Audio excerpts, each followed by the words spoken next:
What's up, everyone? Welcome back to the Fast Brain Reset podcast. I'm Aaron, the Sub Life Coach. I'm a coach out there and been sober for the past 7 years. On this podcast, we help high achievers eliminate the need to drink and understand their fast brain and learn how to work with it instead of work against it. Today, we're going to be talking about how alcohol cravings work with fast brains, why they hit harder than most, and why they hit harder than the average person, how to start breaking free from those today. So buckle in. This episode is for you if you've ever felt like your mind is running at 120 miles an hour. You're crushing in life, but you can't figure out why. Your urge to drink still grabs you by the throat by the end of the day. So I just want you guys to know, first of all, that you're not broken. You're just wired differently, and that's okay. Once we unravel that, cravings lose their power. Once we understand that we're not broken, we're just wired a little bit differently, we can understand our fast brains, and we can start unraveling the things that are holding us back. And cravings are one of those things that hold a lot of people back, especially me in the very beginning. So let's dive into the podcast. I'm super excited about it. So something I want you guys want to talk about is how fast brains run on emotions, faster impulses, faster dopamine cycles than the regular person. That means when cravings hit, it doesn't feel like a gentle tug. It feels like a demand, right? It's like someone's like pulling on you, pushing you to do things, demanding that you drink alcohol, demanding that you get relief from this. And it's not gentle. It's not a gentle thing. I know for me, a lot of the cravings were pretty intense in the very beginning, and here's what actually is actually happening underneath there. It's something called emotional velocity. I call emotional velocity because we have these emotions that can go from 0 to 10 in a second. Most people can go from 0 to 2 to 4 to 6 and maybe back down to 2 on a scale of 1 to 10. And we just go from 0 to 10 a lot faster than other people. I know for me, my anger can get like that sometimes. Sometimes my emotions can get like that. Any kind of emotion, really, anxiety, shame, guilt, it just can just go like this, right? And that emotional spike is instant. You don't ease into feelings, you explode into them. And cravings feed off the speed, right? Cravings feed off this because if you're going from zero, from happy and go lucky to completely enraged with that emotional dysregulation, a lot of the time your cravings can be there because alcohol is one way to shut that emotion off. Alcohol has been a solution to maybe you learning how to shut that emotion off and how to put that emergency brake on this emotional velocity. And that can be a huge factor, especially when you're quitting drinking. So emotional velocity plays into this a lot, especially for me in the very beginning. And number two thing that affects fast brains more than other people is dopamine drop off, right? Fast brains burn dopamine fairly quickly. We have a lower baseline of dopamine. And by late afternoon and evening, you could be running on fumes, right? Alcohol becomes the fastest way to reset your dopamine levels. And even though the crashes later is worse, you want to get that instant relief. You want to have that dopamine cycle.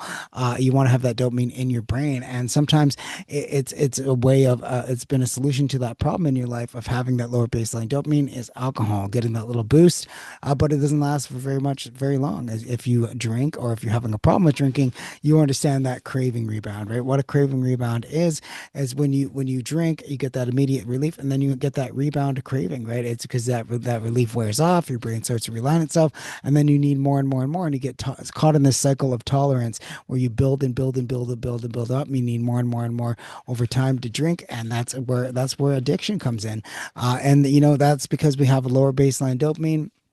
We burn dopamine a little quicker. So if you have a fast brain, that's maybe some of the reasons why you're having these alcohol cravings.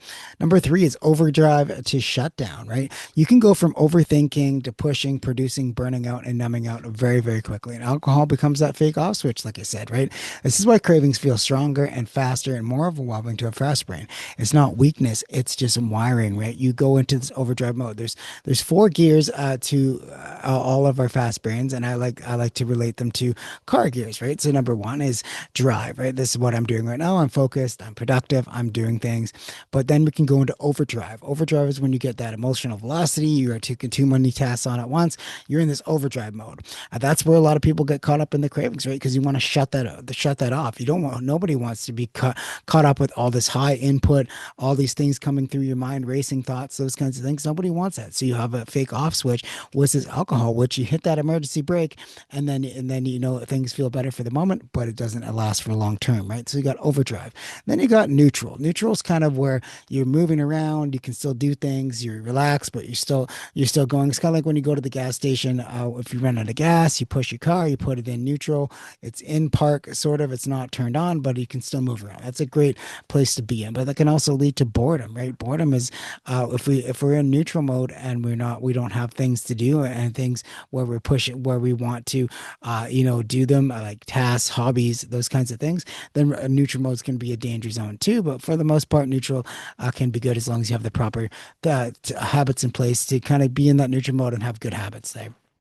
If you, and then the last one is park. Park is a dangerous place too, because park is where you're sitting and you start ruminating, you start thinking, you start, trying to see what's happening tomorrow, worrying about things, those kinds of things. That's where park mode can be dangerous. Park mode can be great when you're sitting, relaxing, trying to go to sleep, but park mode can be dangerous, especially with us, because we have two networks in our brain that are kind of working on and off. The task positive network is where we're doing tasks, we're engaged. It's kind of the drive mode and the park mode, as it's called, the DMN, the default mode network. And that's where we can visualize things and we can visualize things really good. If you have a fast brain, maybe you're a really good visualizer. Maybe you can visualize the things from the into the future and you can see things and it's great for business. It's great for a lot of things, but it can also be a danger, especially if you have ruminating thoughts and you want to, who wants those, right? You want to switch those off and you use alcohol as a tool to switch it off. And that's why the craving comes in there as well, because it's become a solution to the problem that you're having. So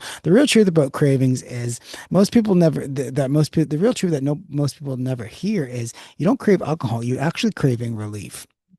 You crave the silence, right? You crave that emergency shut off. You crave the calm, the peace, the clarity, a break from those racing thoughts, right? A moment where your brain finally shuts up. That's what you're craving. Alcohol has become your shortcut to it. Alcohol has become the solution. If it didn't work, you wouldn't do it, right? But shortcuts always have a price. And fast brains pay the biggest the next morning because that's where the shame, the anxiety, the spikes, the dopamine crashes, those are the things that are happening in the habit loop of the next day, right? You have that shame, the guilt, the anxiety, those kinds of things, and they're a lot worse for us because our brains are just aligned to kind of get hyper focused on things, and we can start to get hyper focused on the shame, the anxiety, the guilt, and then we continue on with that, and we need to drink more to relieve those things, and this becomes a vicious cycle. And I know I was stuck there for 18 years, and it sucks, but there is good news. Once you understand your cravings, you can retrain your brain to get relief another way. And I want to give you 3 steps to start overcoming your cravings today, right? So these are the 3 first steps I teach and try inside Fast Brain 30 and the 7-day Fast Brain Craving Reset. And we're going to talk about them today. So number one is spot the cue, right? Cravings don't appear out of nowhere. They're triggered by something. There's a cue, there's a habit, there's a reward, right? So cues don't come out of nowhere. They're triggered by something. It could be emotional, could be physical, could be an environment. And fast brain cues are usually things like stress spikes, right? That could be a trigger. Boredom, like I said, when you're in that neutral mode. Emotional overwhelm when you're in that overdrive mode. End of day transitions. You're getting off work, you come home, you have nothing to do, you get bored, or you have an overwhelm, you're stressed out, you drink, right? You have a craving. Being alone, loneliness is a huge trigger for a lot of people as well. That's why connection is so important. Walking to certain rooms, certain places can be a trigger. Routines linked to drinking, right? Whatever that is, watching TV. Mine was watching wrestling. I used to drink beer and watch wrestling. And that was kind of a routine that I linked to alcohol. Hanging out with my wife after work, that was a routine linked to alcohol. And that was where the cravings come from. And if you can identify this cue or this trigger, you can break the surprise factor behind the cravings. And that's what we want to do. We want to kind of understand what these triggers are. What are they? Kind of map those things out, because clarity is going to kill that chaos. So clarity is one of the things that you really want to have in your life, awareness and clarity, because we can just go around reacting to life, and we can think that cravings just come to us. We have no control over them. I don't know why they're happening. Or we can start responding to life, looking at these, being aware and understanding. So try and spot some triggers this week. Trying to spot what's going on, what kind of things are triggering you, right? So step 2 is name the craving. This is really a powerful tool as well. This is the fastest craving diffuser that a lot of people use, and I've used it as well. Instead of saying I want to drink, say I want relief, right? Instead of saying I want my brain to slow down, or instead of saying I want my brain to slow down, I want quiet. You can, instead of saying I want uh, I want relief, right? And then I want my brain to slow down, right? Is another thing that you could be telling yourself. What do I actually need? Do I want a drink or I want, no, I actually want my brain to slow down, okay? Or I need a drink. I want quiet. Actually want quiet. Those kinds of things. Name what you actually need. When you name the craving, you identify your identity comes back online and your urge loses its identity, intensity, and its identity when you start naming it, right? So also naming it something else, like people call it the evil clown or the witch bitch. Those kinds of things are really ways to get to where you want to go and to help you, kind of take this craving as something that's outside of you and disengage from it and get move forward. So name the craving creates distance, and distance is going to create control for you. Step number three is break the response loop, right? This is where the power pause, something I call the 6 sense power pause, breath work, movement, grounding, reset cues come in. So the 6 sense power pause is just getting back into your six senses. So what do you see? What do you hear? What do you smell? What do you taste? What do you feel? How do you feel? Those kinds of things are going to get you back into your body, right? Breath work is a great one too. If you don't have your breath, then you're probably dead. So you always have breath with you as well. Movement, getting up and moving, doing some push-ups, doing some things like that.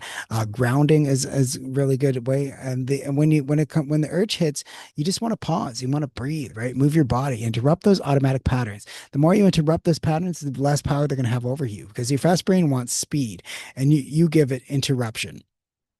Right. So your fast brain is designed for speed, and we start interrupting that and moving it towards something better. That's going to help a lot. Even a 30 to 120-second pause breaks the link between craving and action.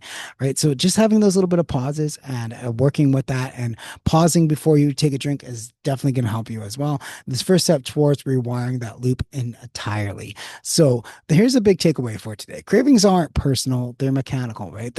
And when you understand your fast brain's wiring and you stop fighting yourself and start retraining yourself, everything's going to change. You can absolutely overcome cravings, not with willpower, but awareness and tools in the right system. Willpower is always going to fade. You're not going to have willpower all the time. You're not going to be motivated all the time. For me, I know I wasn't motivated all the time as well. This morning, I didn't want to wake up. It's Saturday. I didn't want to do this podcast, but I wasn't motivated. But I had a system in place. I have habits in place. I have things I need to do. So I got up and I did the podcast, and that's why I'm here with you guys today. So it's all about understanding that you don't need willpower. Willpower is going to fade. It's going to go away. But if you have the right systems, the right tools, the right awareness, you're going to be able to move forward. Right? And that's exactly how I was able to do it. So if today's episode hit home, share it with someone who needs it. And if you want to take the next step, I want you guys to jump into the 7-day fast brain craving reset in school community. It's 7 days. We're going to uncover what's going on behind your cravings, understanding your fast brain, understanding these habit loops or what's going on, how to diffuse a lot of these cravings, how to understand what's going on with them, and then eliminate those cravings in 7 days. So, and then a fast brain 30 is also where we eliminate the need to drink for good in 30 days. We'll be going through like habit loops, recoding. So it's kind of these different steps. So we go through rewiring your habits, and then we go through recoding those. We go through reclaiming your life after that, and then restoring your life after quitting drinking. So it's a 30-day program. It's really awesome. You can jump into there in the school community as well. So if you get anything out of this episode, I want you to know that you're not broken. You're built for more. Let's get you to where you want to go with this program. So thank you so much for listening to the podcast today. Hopefully you got something out of it. Hopefully you're understanding that cravings aren't in control of you. You have control over the way you act and respond to life. Instead of reacting, you should be responding to that with proper tools and awareness and the right system, and then you'll be able to get to where you want to go. Please share this podcast with someone that you know might need it today, and let me know if you need anything from me. You can always comment on this video, and I love to hear your comments, and I'll try to reply to as many people as I can. Okay, have yourselves a meaningful day, guys. I'll see you guys in the next podcast.